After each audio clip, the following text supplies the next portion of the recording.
Republican Strategist John Jordan. John, the Tyree Nichols story, it's certainly got people's attention. Yeah, it sure did. There's a lot going on with that right now. It's really interesting to see how that unfolds. Now, turning to politics, former South Carolina Governor Nikki Haley is the second Republican to confirm she's running in 2024. Do you share the concerns of some Republicans that a crowded primary field will be disruptive? Yeah, I think that at least initially there's going to be a larger field. I don't think it's going to be as big as everyone thinks. I actually know Nikki Haley. She's very impressive in person, and I thought she rolled out her campaign, certainly exceeded my expectations for her rollout of that yesterday. Surveys have consistently shown that the larger the field, the more it benefits former President Trump in the race for the nomination. But keep in mind, the voting doesn't start until well into 2024. So you can have all these people that are in the race, but it won't matter for another year. So and there'll be a lot of people that dropped out. And historically, Kamala Harris ran for president, and she dropped out and raised a lot of money, and she dropped out well before the first votes were cast. So it's going to be interesting to see who's still in the race next February. So you think this will help Donald Trump? The more people that are in it, I just want to be very careful with how I put this, the more people that are still in the race when votes are being counted in South Carolina and on into the Super Tuesday states, yes, that benefits President Trump. But just because somebody's in the race a year before doesn't necessarily mean that. She's flip-flopped a bit, hasn't she? She's basically said that I won't run if Donald Trump runs. What do you think has changed her mind? Well, I think she decided that no politician is ever immune from a flip-flop. I mean, you can catch anybody doing that. I think that she decided that she represents, her foreign policy experience, especially now, given what's happened, the debacles of the Biden administration. Foreign policy is more important than ever, and there isn't another candidate or putative candidate that has that experience or those relationships that she does. And I think she thinks that that's more important now than it was before. Do you still think Ron DeSantis is the favourite? Yeah, I do, because I think he's got a formidable fundraising machine. He's an incumbent governor of a very large state, and he's demonstrated that he can win a lot of the political culture wars.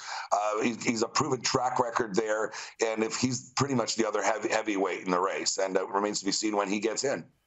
Now, there seems to be balloons, I don't want to crack a joke about it, balloons flying everywhere and being knocked out of the sky. Look, you have a legal, a military background as well. What do you make of it all? Well, we're going to break a little news here. It's just been reported in the U.S.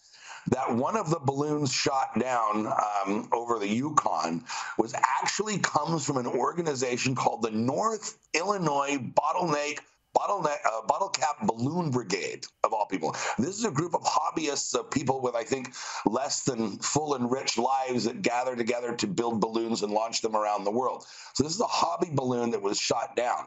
Why the FBI and why the national security apparatus of the United States didn't run down all of these groups and talk to them and figure out which balloons were where before spending $500,000 on a missile is beyond me. But this is, I think, going to be a huge embarrassment to the administration in the long run. But this is a story to watch. But remember, it's the North Illinois Bottleneck Brigade's balloon that got shot down over Yukon. I think parents are going to have to be careful at kids' parties recently what they fly in the sky. Now, just quickly, and very importantly, inflation numbers and the state of the economy at the moment. Yeah, this is, we thought we had for a while the inflation under control in the U.S., and it looks like we don't. What you have here is a ongoing tension between what the administration is doing on the fiscal policy side, borrowing and spending more money, and then you have the Fed on the monetary policy side trying to tame inflation. So everything the Biden administration is actually doing is inflationary, and it's in direct conflict with the Federal Reserve's goal of bringing inflation down.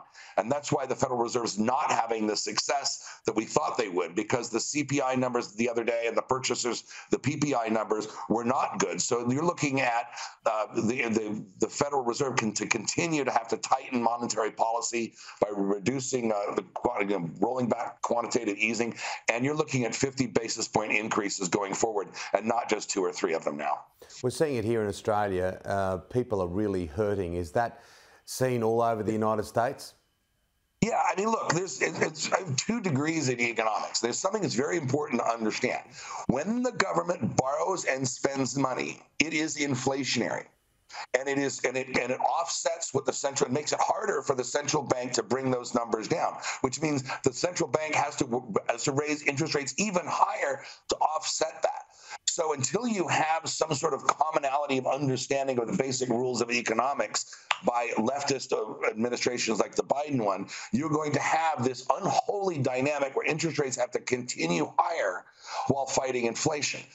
So that's just the state of affairs here. But every time the government borrows and spends money, that means more inflation, not less. Yeah, and it hits the hip pocket of many average Americans. Finally, heading internationally, the Ukraine. It's on the front page. It's off the front page. It's on the front page. It's off the front page. What do you make of it at the minute? Well, first of all, the Russian offensive is underway.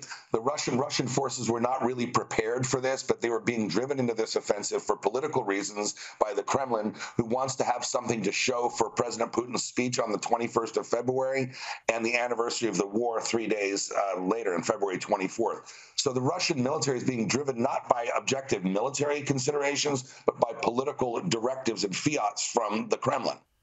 So you have an unready Russian force that is far less effective. It's largely mobilized conscripts with little to no training, equipment that is even older and more outdated than what happened before.